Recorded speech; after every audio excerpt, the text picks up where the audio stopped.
It's time to get creative as Hale. Get strong.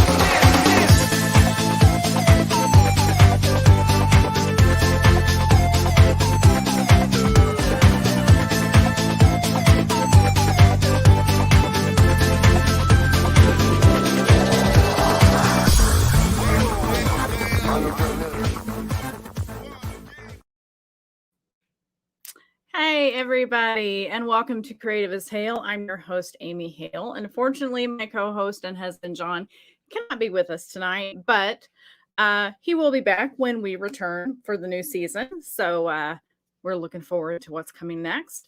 Tonight, we are thrilled to have with us author Eric Asher. He's fun, he's entertaining, he's talented. You guys are just going to love having him, listening to him talk, and hopefully you're bringing your questions. Before we jump in, though, we got to take care of our usual business first. So let's talk about our Patreon supporters. Let me find that graphic because you guys know I'm always a little slow here. Okay, so big thanks to our wonderful supporters on Patreon. With their help, we've been able to purchase some new equipment for the show. And with your continued support, we will work hard to bring you the best shows, books, and other entertainment we can. And reminder, if you're a patron, you can currently go check out my latest post and get a sneak peek of my upcoming book, Neurosis. Or sorry, not upcoming anymore. Now it's actually out. I'm a little behind here. So you can support us for as little as $1, or if this is something you're interested in, please check us out at the address at the bottom of the graphic. You can also find that link in the show notes. The show notes are below if you're watching on YouTube, or above if you're watching on Facebook. So let's also talk about the Rising Tide Network. Creative As Hale is very proud that we're a part of the Rising Tide Broadcast Network. Our fantastic group of shows are listed on the graphic. You can again take a screenshot, or you can check out the Rising Tide Network link in the show notes for more information. If you're looking for great entertainment and education, you're going to find it in the Rising Tide. And let me talk real quick about appearances. So John and I are going to be at Riders on the River in Peoria, Illinois on July 17th. We're also going to be at SI Comic-Con on September 18th in Benton, Illinois. And I was just confirmed as a guest at Superman Celebration in Metropolis, Illinois on July 30th, 31st, and August 1st. So I hope you guys will come out and join us. It's going to be a lot of fun. If you've never been to the Superman Celebration, it is a blast. So yeah, come join us there. And then, of course, as other events draw near and are confirmed, we'll share those with you. We hope that you'll come to these events following the current safety mandates and stop by the table and at least say hello. We hope you're going to enjoy tonight's show. If you would be so kind as to give the page that you're watching a follow or a like, we'd be grateful. If you're with us on YouTube, please consider subscribing to our channel and ring that bell so that you don't miss anything. Now that all that's over with, let's bring on our guest, Eric. Let me get everything unmuted here. Here we go. Hey. Hey, thanks for joining us, Eric. We appreciate it. Absolutely. Thanks for having me. Oh, yeah. We are excited to finally get the schedule to work out. It has been a while.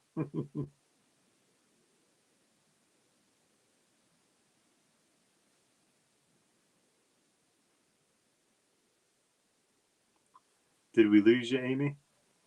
Okay. Am I back?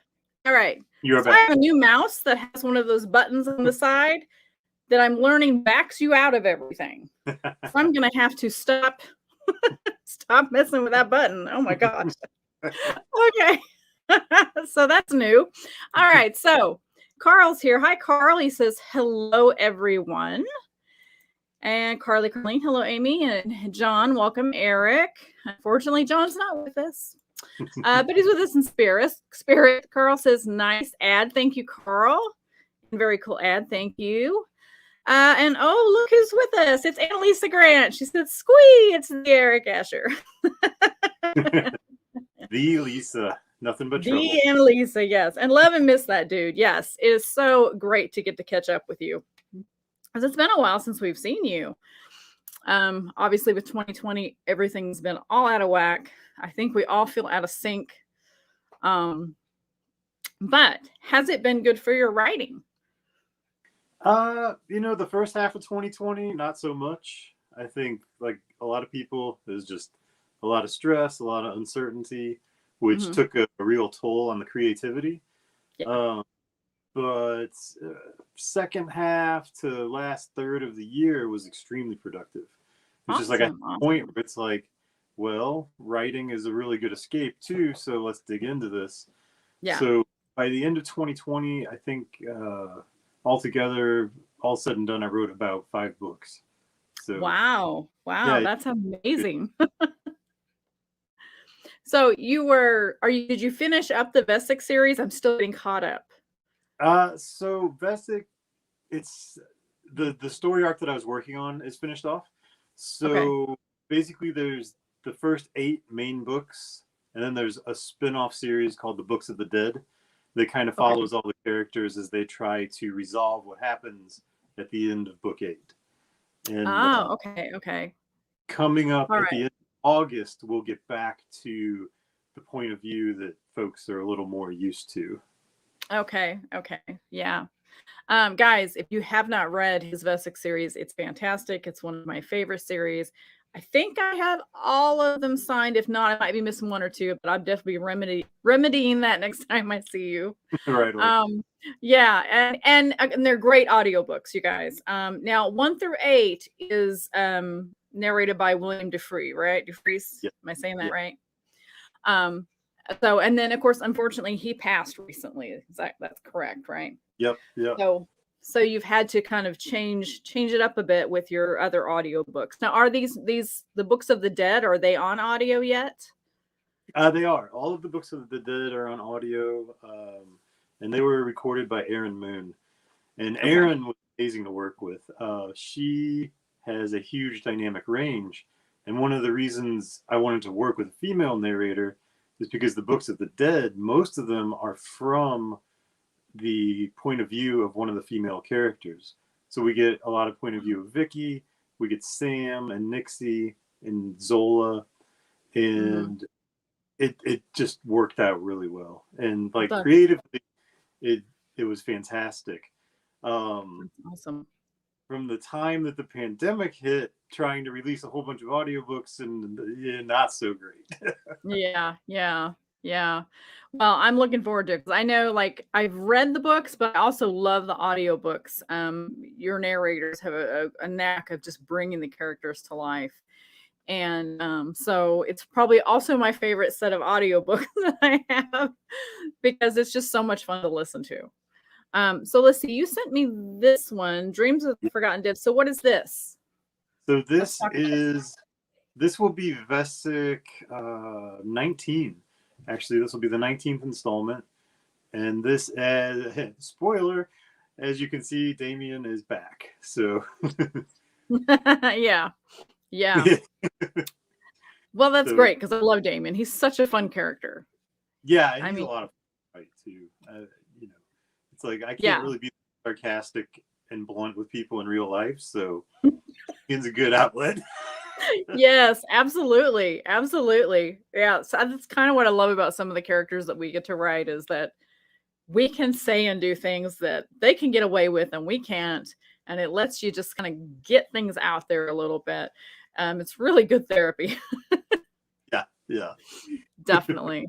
I've told a few people, I've been asked a few times, do you write people in your books? And I will, not directly, but I've put a few people in there that in my head, that's who it was. And then I either tortured them or killed them off because they annoy me. Yeah. So, sometimes you just got to base some people off other people loosely. and then deal with it. Yeah. Oh, so yeah, so this is a great series, guys. And I know I've kind of jumped ahead here. So let me start with let me jump to the question I usually ask first, which is, how did you get started in this? What is your background? So that's a long, messy story. So I guess back in high school, I had a teacher that anytime we had a creative writing assignment, she'd be like, "This is really good. You should really consider doing something with writing," which it always kind of stuck in the back of my mind. But I was like, no, that's so like academic and scholarly, and no. Yeah. So like throughout college, I got more into music.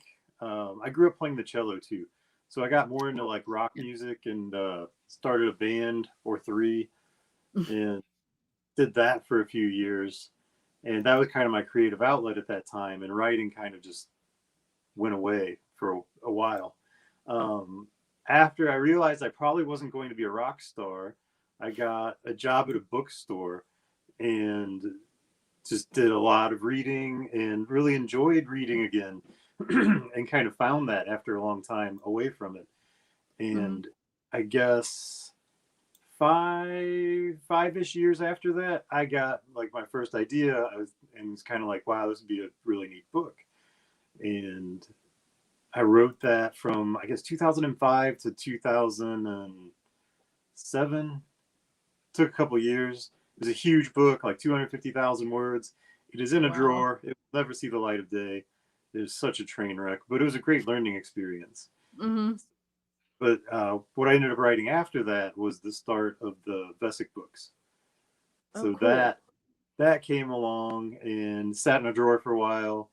I rewrote it a couple times, put it through a couple workshops, and it eventually turned into what it is now. Yeah, that's awesome. That's awesome.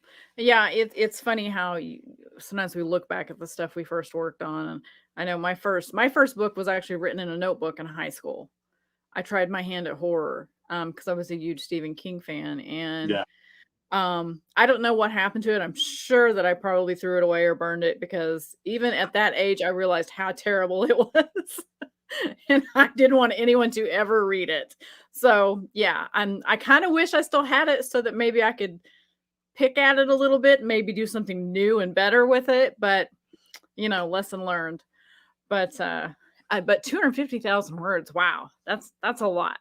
I'm much more concise. I have to add words after I write something because I realize, oh, you know what? I forgot how to describe this, or I don't know. I'm kind of excuse me. I'm kind of bad about leaving stuff out that's important and then having to go back during editing and add stuff back in. Yeah. So yeah, I have to really edit myself before I send it to the editor so she doesn't go, what is this mess you sent me? But yeah, but you guys go check out his website, ericasher.com. I cannot talk tonight. I apologize. But yeah, go check out his website and see everything that's available there. You're not going to want to miss anything that he's got. I'm telling you. Let's see. Let me find the other picture you sent me, because we're going to talk about Skyborn. Okay. Yes. So I have read the first one, Steamborn, and it was such a fun change. And I love the steampunk theme. I love the mechanical or the spiders and all of that. It was so much fun. So tell us about this one. So this one is a bit of a steampunk fantasy. And it was somewhat influenced by my love of one of Miyazaki's animes, actually, Nausicaa of the Valley of the Wind, which some US viewers may know better as Warriors of the Wind, which was kind of a bastardized version that they brought out in the US. They cut out like almost half the movie, lost a lot of the story, and it was a little clunky. But it had like all these giant bugs and giant creatures that they rode around with, and it was just, it always stuck with me. And I was like, I want to do something with giant bugs one day. and I was like, it should be steampunk too, and Oh it yeah. just kind of it stuck in my head that I always wanted to do something with that. And then eventually I had the idea for Steamborn, and I realized that that was probably the perfect point to incorporate that into like a kind of an epic YA story arc. Mm-hmm. So that's where that ended up coming in. Well, that's It's cool. still one of my One of your favorites? yeah. Yeah. So I see it says the Steamborn series book 4. So I'm behind. So there's 2 more between what Steamborn? Yeah, there was Steamborn, then Steam Forged, and Steam Sworn. Okay. So now Well, you might back. have gotten the Steamborn trilogy like all bundled up into either one giant book or one big audio book, because that whole trilogy was bundled together. Oh, okay. Yeah, I think when I bought it, you had just released Steamborn.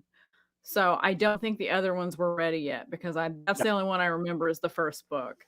Gotcha. But yeah, definitely another set I've got to add to my shelf soon. Yeah, Audible, I think tonight and tomorrow has the box set of Steamborn on sale for like $9. It's a really good deal. Wow. Okay. Yeah. That's a very good deal. Yeah, Audible books are not cheap. No.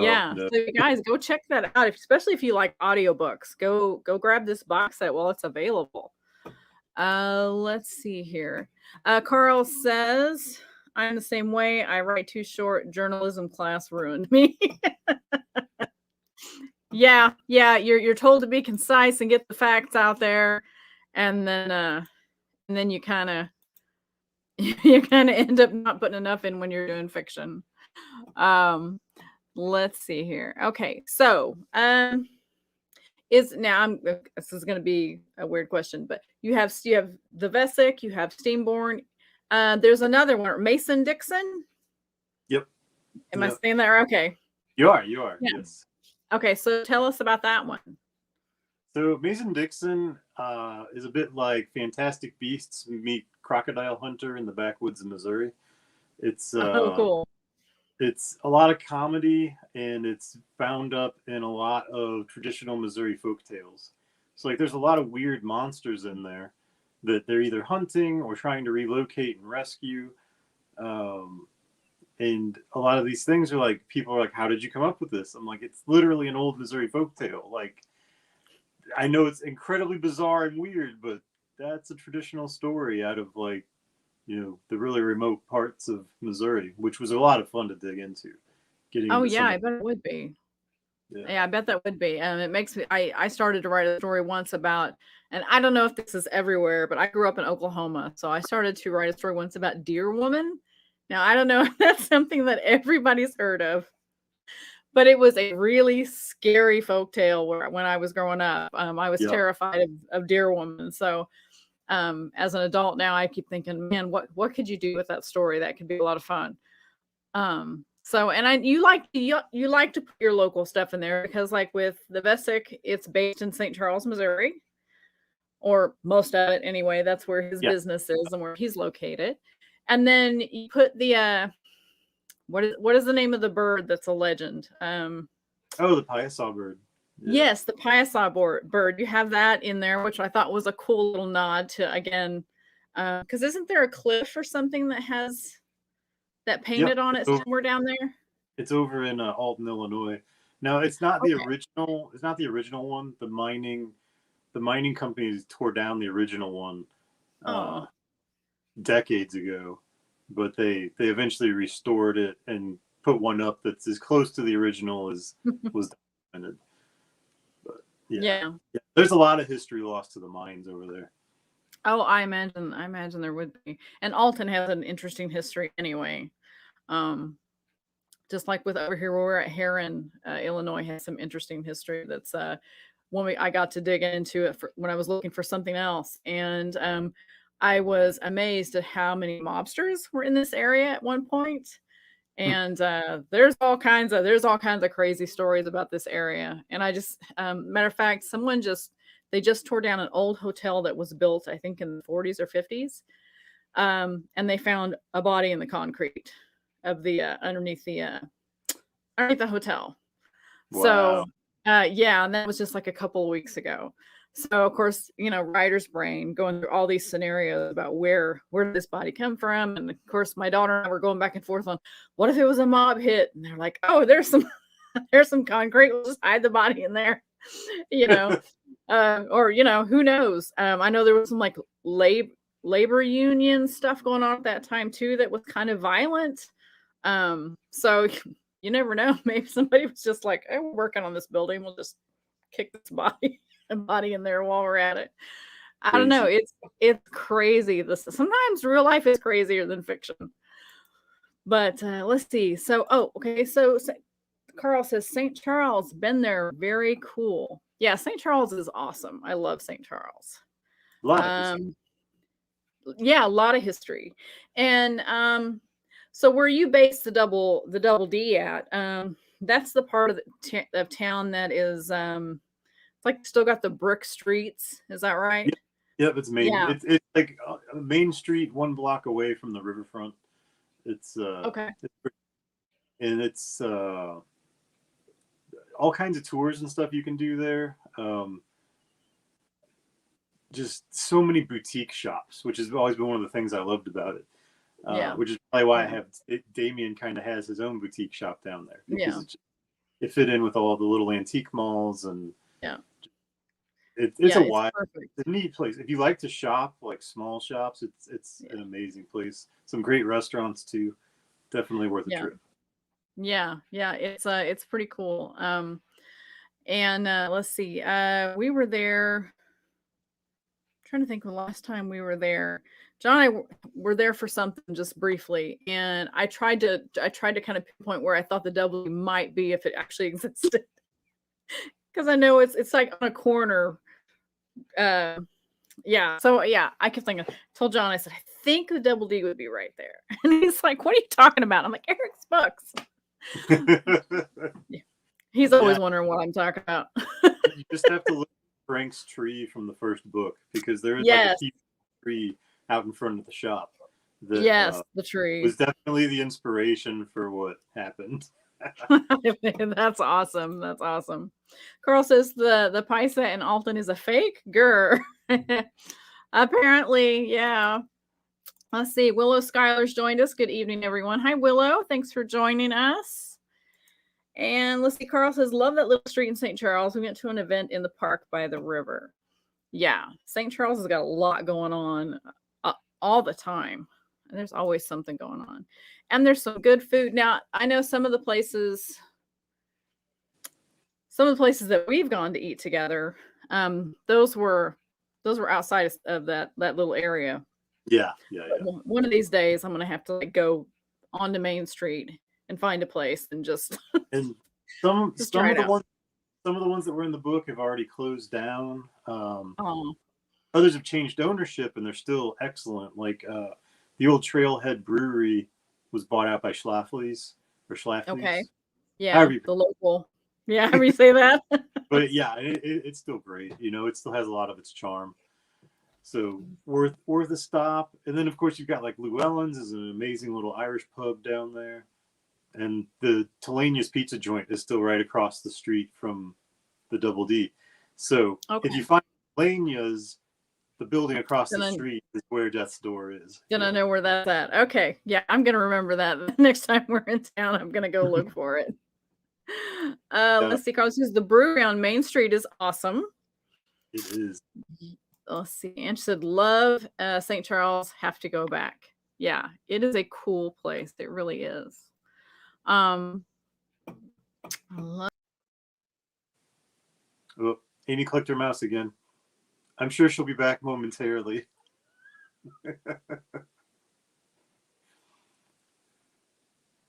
That button is going to be the death of me. I'm telling you. Welcome back. I got to stop touching my mouse. Okay, so I'm trying to click comments and I'm backing out of everything. This sucks. Okay, let's see. Carl says have to visit the little cigar shop again. Yeah. Yep. Yeah, so I know John's just now kind of gotten into cigars, so he's really enjoying trying new things and John will have to check that out. I don't know if he's been to that one or not. Let's see. It's cool that you included local lore in your books. Yeah, I think that's cool too, because you really kind of connect with it, especially if you at least semi know the area. Yeah, and a lot of the places and parks they go to are all like real places. Like Longmire Sculpture Park plays a big role in one of the books, and I got notes from a lot of readers that they didn't even realize it was there. So that was pretty cool. Like people sending photos and stuff from their visits where they wanted they wanted to retrace the steps for all the battles and whatnot. Oh yeah, yeah. That's always. Yeah, and then I'll say, was it Forest Park that the wedding was in? Yeah. Oh yeah. I've got messages about that one too. Yeah. That's like the best scene ever. Yeah. I get probably the most messages like, hey, that was hilarious, and also those messages, hey, you're a psychopath. Oh, I tell you what though, I love that scene. It's just so funny. And you guys, if you want to know what we're talking about, you gotta read the first Damon Vessick book. There is a wedding scene in there that is fantastic. It is so funny and a little messed up. That's part of why it's funny, because it's kind of messed up. A lot messed up.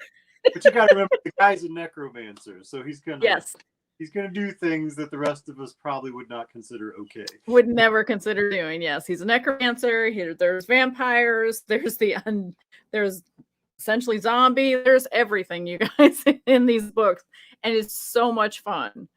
Like I said, one of my favorite series. Let's see. So what are you working on next? That's a good question. Well, first up is the last 4 Mason-Dixon novellas. So that'll be the next project I work on. I'm outlining them right now. I just got some information from the publisher to help work in a couple of characters from another series, which will be fun. And after that, probably another Vessick, and then back to do the last 3 Steamborn books. So there'll be 9 Steamborns altogether.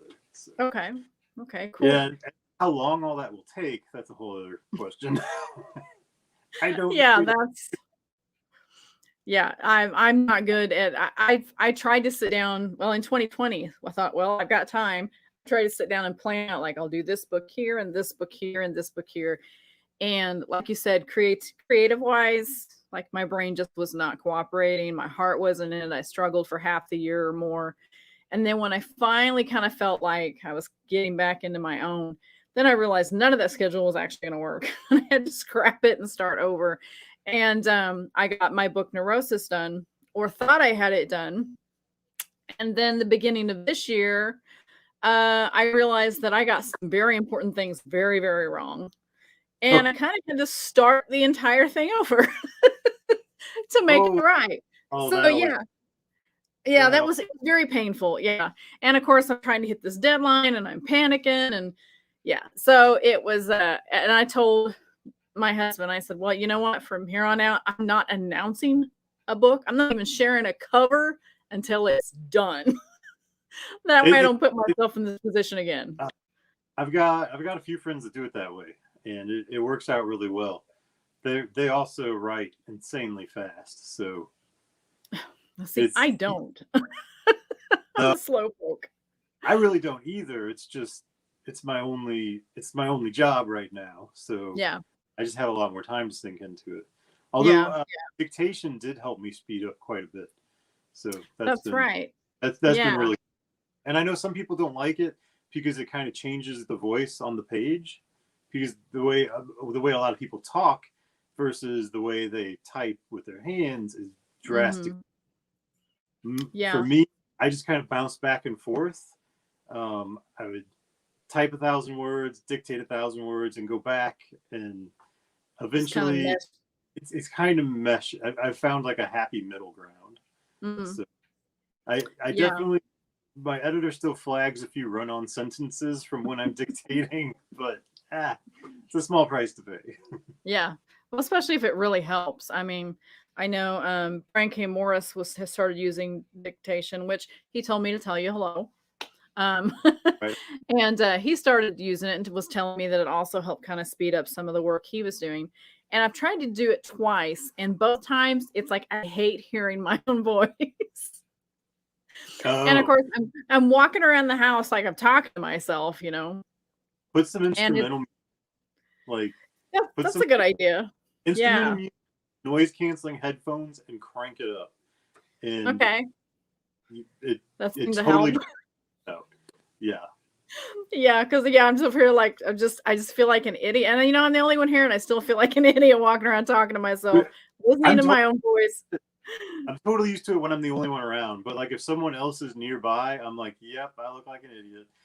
Especially, you're sitting there, you're speaking your punctuation out loud and stuff. So it's Yeah.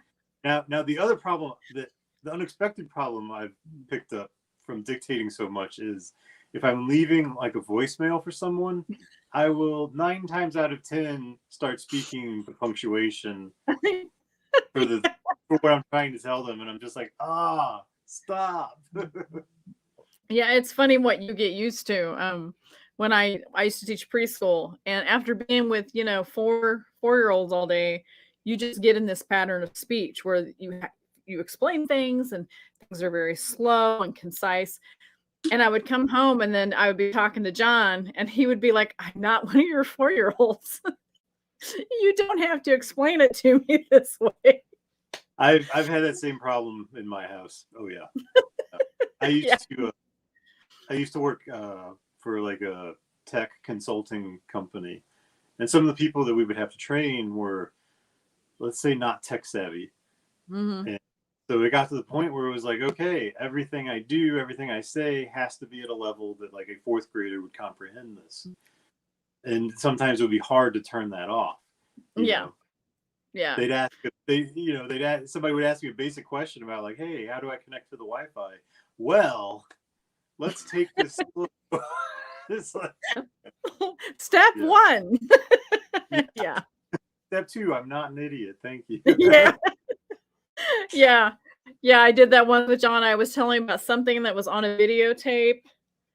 I can't remember exactly what it was, but it was like, okay, so part 1 is first, and then part 2 is on there after that. And he's looking at me like, well, duh. I'm like, oh, sorry, you're not 4. I don't have to explain that to you. Yeah, so it's crazy the habits you get into and how they transfer Yeah. into Yeah. other things. I'm also bad about sometimes when I'm reading a book and maybe there's a specific kind of dialect. And then I catch myself, if I've really been reading for a while, I catch myself thinking in that dialect. Have you ever had that happen to you where you just like certain words maybe stick? Certain words, yeah. Yeah. No. Where you're just like, maybe you're doing something Scottish and the word lass is in your head all the time now, or whatever. I've found myself doing that. And I'm like, why I'm writing things in my head in this dialect almost. It's kind of weird how you get in the patterns, but it's also good for when you're writing something out of your norm. Very true. Yeah, yeah.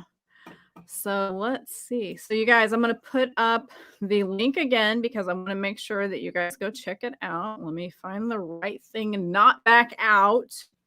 Okay, I did it.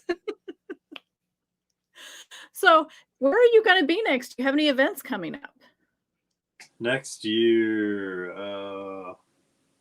let's see, I'll be at Coastal Magic in Daytona Beach. I'll be at PennCon again. I'll be at Once Upon a Book up in Michigan. Awesome.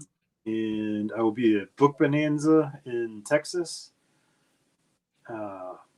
which is a crazy event. I hope to get to go to that one of these days. Yeah, but if anyone's not familiar, Book Bonanza is Colleen Hoover's big signing. I think it's pretty much run by the Bookworm Box now. If I'm wrong about that, I think that's correct. Yeah, but but yeah, it's they do such a good job. I mean, it's an amazing signing. But and I was really well organized.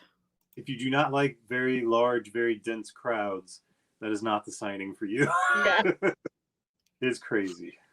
Yeah, I've seen the pictures. I've been like, oh my God, there's people everywhere. There's one that I do that's bigger. Dragon Con, which is Yes, Dragon like Con. Dragon Con is madness. It's a lot of fun, but it Yeah. will test the limits of your peopling ability. I think 2019 was like 80 or 90,000 people. I mean, it was Wow. it was crazy. Yeah, you walk in an extrovert and walk out an introvert because you just don't want to see people anymore. Pretty much.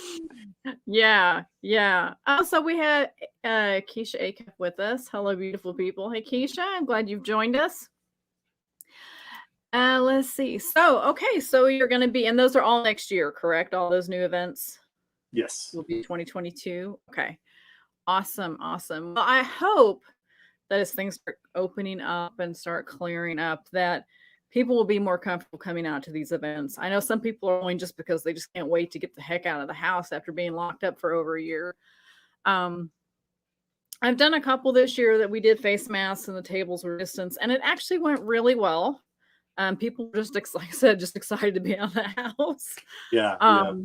But the enthusiasm for being back out and doing these events and being able to have some one-on-one time with people again has been exciting to see. I'm hoping that kind of resurges everyone's love for the book signings and the conventions. I know I'm definitely looking forward to getting back to doing anything at this point. I don't even really care what it is. I just don't want to be stuck in the house anymore. Right. But yeah, I mean, it's just, but again, I need to get myself in gear and get back to writing the way I need to. And it sounds like you've got a good plan set in front of you. Now, do you try to follow a strict schedule, or is it a little more like if you feel like writing Steamborn, or do you feel like writing the Mason-Dixon stuff? Is it kind of more on how you feel? I guess in that regard, I do follow a strict schedule. Like I will stick with the book until it's done. Okay. So like I'm going to write these 4 Mason-Dixon novellas until they're done, and I will not move on to something else outside of maybe like tinkering with outlines. But as far as actually switching to a whole nother project to write, I'll just wait until I'm done with Mason. Okay. Yeah. That's something I'm trying to do better about. Sometimes I'm bad about flopping back and forth. But what advice would you have for anyone that is looking to getting into writing? I guess it depends on like what stage they're at. Like, yeah. So let's say that they want to write, but they don't know where to start. I would study the craft. If they just want to write and they haven't done it, like study the craft. Get good craft books and really read up on making your prose as good as you can. If you write fantasy or science fiction, you could join a online critique group over at critters.org, which has been around for a long time. I believe Andrew Burt is still running it, and they do a really nice job over there. And it's the kind of thing where everybody submits a manuscript for critique, and you can't get yours critiqued until you've provided critiques to other writers. So that's good. It's not like you're going to put yours out there and not get any feedback, which is a problem. Yeah, that happens a lot. There are a lot of people dump and run. Yeah. But the craft, without the craft, you don't really have anything to work with after that. Now, if they already have a book, then you get into, well, then you need to have it edited. Like, don't publish without getting it edited, please. You will think. I totally agree. Yeah. Yeah, unfortunately, there's a lot out there that's either not edited at all, or somebody just rushed it. You can tell by reading it's been rushed. And I read a book on the way back from our trip from Tennessee last week.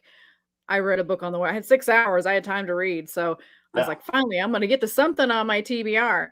And I read a book that had been in my TBR for a couple of years. I'm pretty sure I picked this up free, but it was terrible.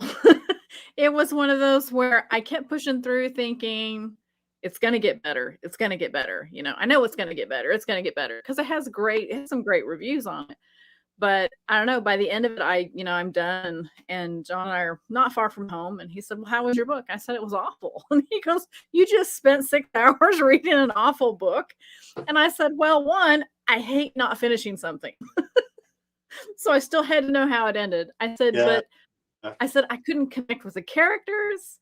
Nothing just pulled me in. I just kept thinking, okay, this main character, she's terrible. I don't like her. I kind of hope she dies at some point because I know, it's just, ugh. I've finally gotten to the point as I've gotten older that if I'm not connecting with a book like 20% of the way in, I'll just close it and move on.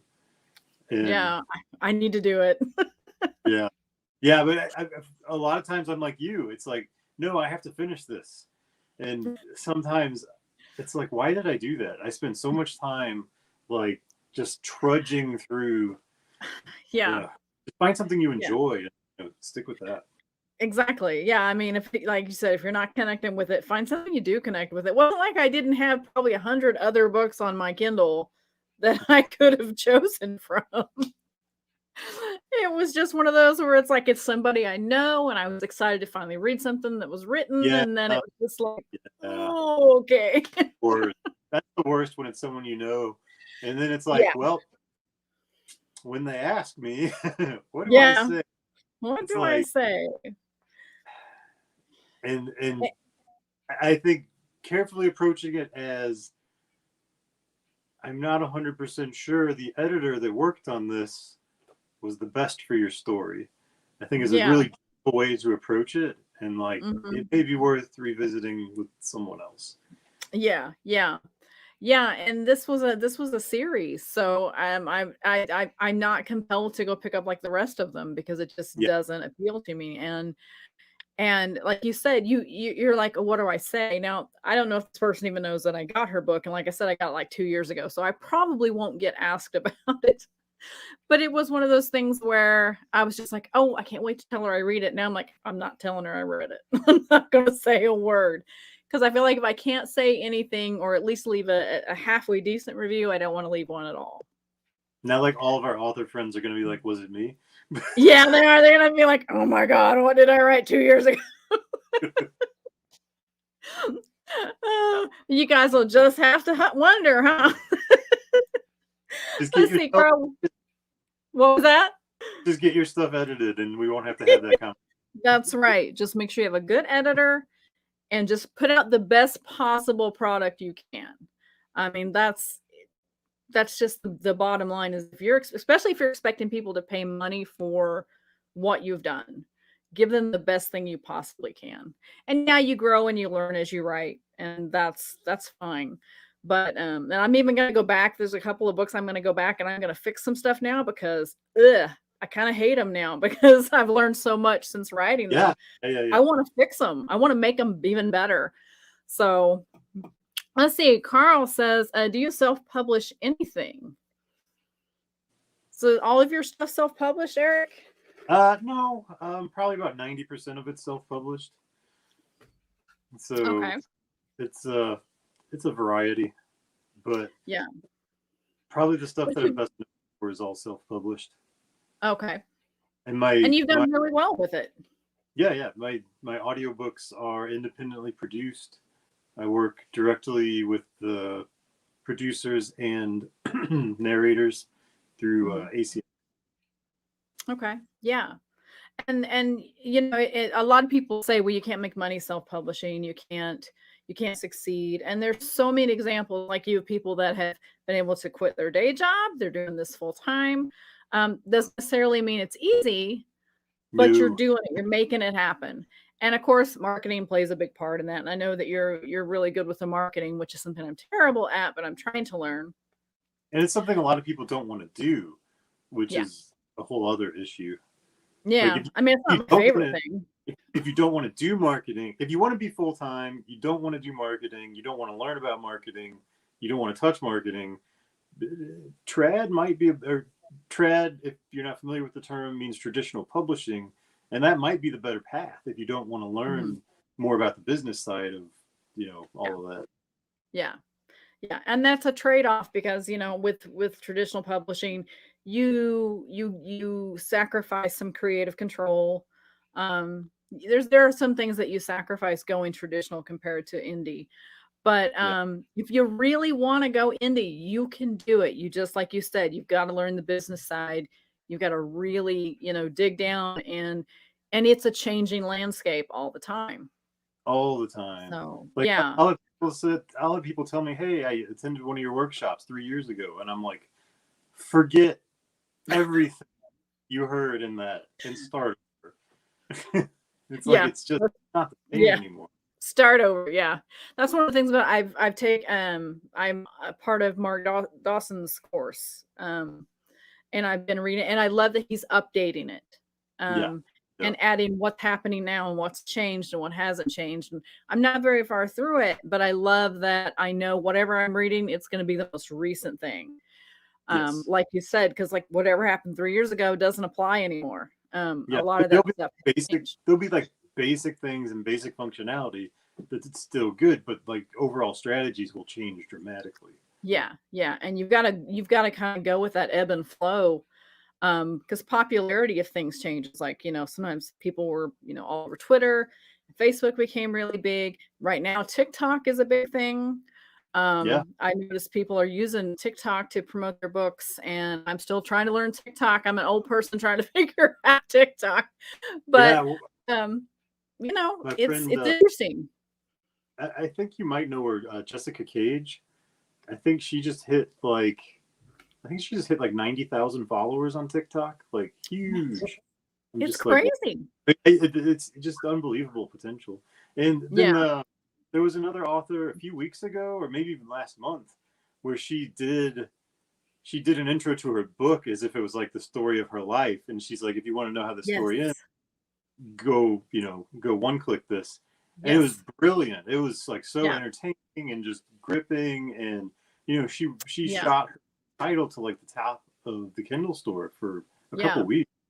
It's like that's just really smart. It really is, and it's a cool new marketing tool because you have that one-on-one, almost like one-on-one interaction where it's the screen and you and I had asked for some marketing advice on TikTok, just kind of getting an idea of how people use it, and I had somebody send me a private message and say that very thing. They said, act out your book or make it like almost like a little mini 60-second mini trailer and then give us the link. And I'm like, I'll have to try that. And then she sent me to, I think it's probably the same author that they did that, like it was their life. And then there's the book. And I'm like, wow, that's brilliant. Because it really sucks you in. And of course, at the beginning, you're thinking, oh, this poor woman, her life. And then you realize, oh, it's a book. Okay. Right. But it pulls you in. It really does. Yeah. Let's see. So Carly, 2 years ago, not mine then. No, this book actually is probably older than 2 years old. It's just, I think that's when I got it. So I'm probably going to regret saying that because I'm probably going to people send me messages. And of course, Carl's laughing at Carly. No, it was not yours. I would gather to say it's probably not anyone that's watching and may ever watch this. So I'm probably safe. Let's see. So we've discussed audiobooks, because the audiobooks are a big part of your catalog. Do you do like the ACX, go through the ACX and do the auditions, or do you seek specific people out privately, or how do you use that? Both. I highly recommend doing the auditions and then come up with like what's important to you as far as the project goes. If you're in it strictly for the artistic vision, then stick to somebody who's going to meet your artistic vision.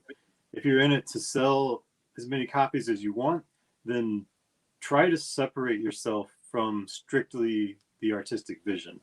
Like, I think when I first did auditions for Vesic, there was like 80 or 90 auditions that came in, and it was really hard to choose. And if I would have just gone with who I thought sounded the best strictly on the audition, I would not have chosen to work with William. And that would have been a giant mistake. Yeah, it would have. Yeah. What ended up happening is a lot of my friends that are heavily into audiobooks were like, "Oh, William DeFries, there's not even a choice. Like, you have to work with him."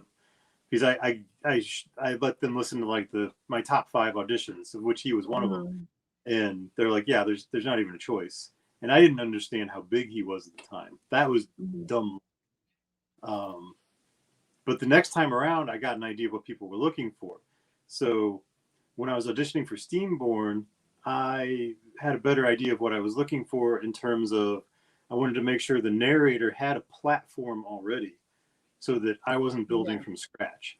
So what I mean by that is I wanted to make sure that they had books in my genre or genres adjacent to mine that were, had several hundred reviews, if not several thousand reviews, and had at least like 25 to 50 books in that genre. And I wanted to make sure they had access to a professional studio. I wanted to make sure they worked with producers that I was familiar with and liked. And I wanted to make sure their schedule fit into when I was trying to release these things. And what I ended up doing to take that strict emotional decision out of it was I built a decision grid with the help of my wife, and it was so much better. I assigned everything a weighted value. So like on a scale of 1 to 5, how important is their per finished hour rate, which is what you have to pay them. And it's like, oh, well, if they fit in this, if they're like 200 to 400 per finished hour, they get a 5.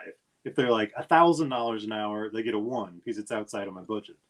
And by the time I finished filling out that decision grid, Saskia had like 95 out of 100 and everybody else was like 60. And it was just, the decision was done. The decision was just done. It's like, there's no. That's a good way to do it. Yeah. Because like when I did my first book, I had no clue what I was doing with Audible or anything else. I was really new to all of it. And I picked a man that was, I liked the way his voice sounded. We got quite a few auditions, but some were kind of out there. Like, I don't know what they were thinking. Yeah. But they were entertaining, but they were not what we needed at all. Yeah. One guy, I don't know, I guess he thought he was auditioning for a vampire. He had the whole rolling his R's, and he was very like Transylvania kind of sounding. And I'm like, dude, this is romantic suspense. We don't need that. But it was an interesting process listening to all these. And then, of course, the quality of your auditions, I learned the hard way, depended on what you were offering or what you were willing, like SAG actors. So much. Yeah. So like I was going to do royalty share, which, it's okay. I would not do royalty share again for sure. But I was going to do royalty share because it didn't cost me anything up front. And I thought, well, I don't know what I'm doing. This is probably a good first start. And it was hard to get very many quality people to advertise for royalty share because a lot of people don't want to take that financial risk, which is something I didn't understand at the time. And then for whatever reason, Amazon gave me the stipend, which I remember actually talking to you about that at that point. I was like, what is this? And so, I'm like, hey, I've got money up front here now. And that's when the SAG actors started showing up, and they're like, yeah, we'll work with you for that. So I ended up, and this man, his wife got sick and he had to bow out.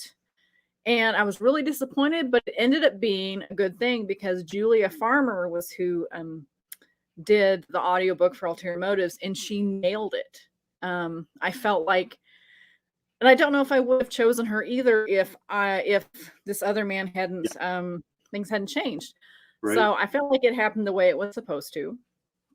But she was phenomenal. She got the accent down. She got the emotions of the characters. And that was something that at the time I didn't know what I was looking for because, again, it was my first one. So now that I'm looking at getting like my Shadows trilogy done, I'm much more picky. I've been looking at different actors and actresses and trying to decide, whose perspective do I really want to bring out. And of course, they talk about the different moods you're looking for. What kind of voice do you want? That part always intimidates me because there's so many categories you can choose for your types of what is it? Is it mood? Is that what I'm? So yeah. What I like to do for that, instead of like sticking to those like ACX checkboxes, is just like sending them a character casting. Like, I see this character sounding like Harrison Ford in Indiana Jones and the Temple of Doom. I see this character sounding like Aquafina and Raya in The Last Dragon. Like, and obviously they're not going to sound exactly like that. Oh, that's not entirely true. I had some of the voices Saskia came back with. I was like, really? It's like, we need to change that a little bit. Yeah. she's perfect. It's really awesome. Yeah. But yeah, I found that all of my narrators seem to enjoy getting a casting list and kind of working with that, putting their own spin on like that style and intonation, and it helps a lot.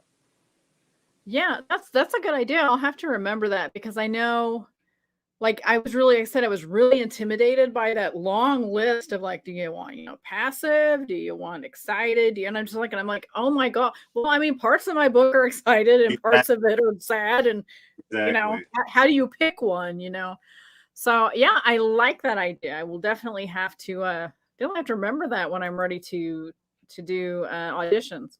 So Carl says, great show. Sorry I have to run. I'll catch the rest later. Thank you so much for joining us, Carl. We appreciate it. So we've about hit our hour. So we've almost got it done. It's gone by fast. Is there anything else that we want to make sure we bring up before we sign off tonight? Do you think of anything we've missed? I think we kind of hit it all.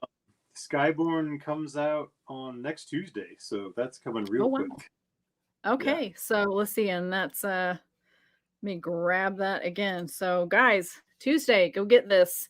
Is it available for pre-order? Is it just release day? It's up for pre-order on pretty much everywhere for ebooks.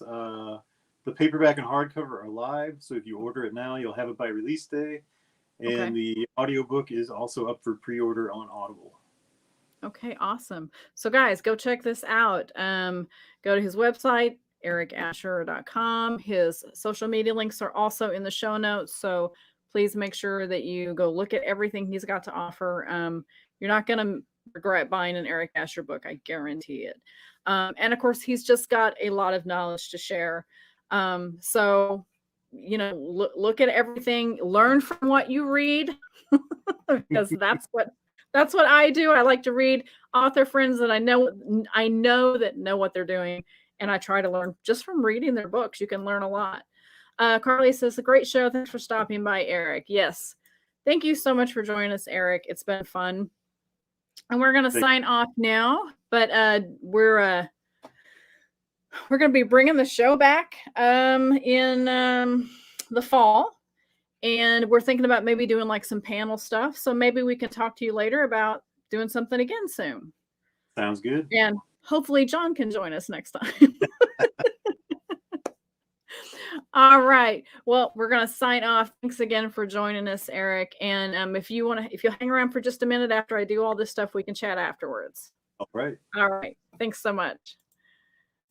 All right, you guys. Thank you so much for joining us. Let me move some stuff here so that there we go. All right, guys. So thank you again for joining us. I appreciate it. If you're watching on the replay, if you have any questions, please leave them in the comments and we'll try to get back to you. But I really, really appreciate you joining us. I really appreciate all the people that have joined us for this season. Season 1 of Creative As Hale has been fun. We've really enjoyed doing it. And we're going to take a hiatus for the summer and kind of reevaluate the show, see if there's anything we can improve, look for equipment that might make things easier for us, and just overall kind of feel out where we're going next with the show. But we plan on being back probably in October. We're going to try to get all of our show schedules over with because we got some traveling to do this summer. But we will come back in, I believe, October. We'll make sure and make that announcement. And we may throw in some random videos here and there during the summer when we've got something to share. So I hope you will subscribe so that you don't miss any notifications. Make sure you definitely hit that bell if you're on YouTube. You can also, I believe, subscribe to notifications for any live videos on author Amy Hale's page on Facebook. And yeah, I hope you have a fantastic summer. Like I said, we will try to be back off and on during the summer for other things. And we look forward to seeing you all in the fall. Thank you for your support. Thank you for hanging out with us. Thank you for joining us and making this so much fun. So I'm going to say good night, and we will see you all soon. Take care. Be strong. Be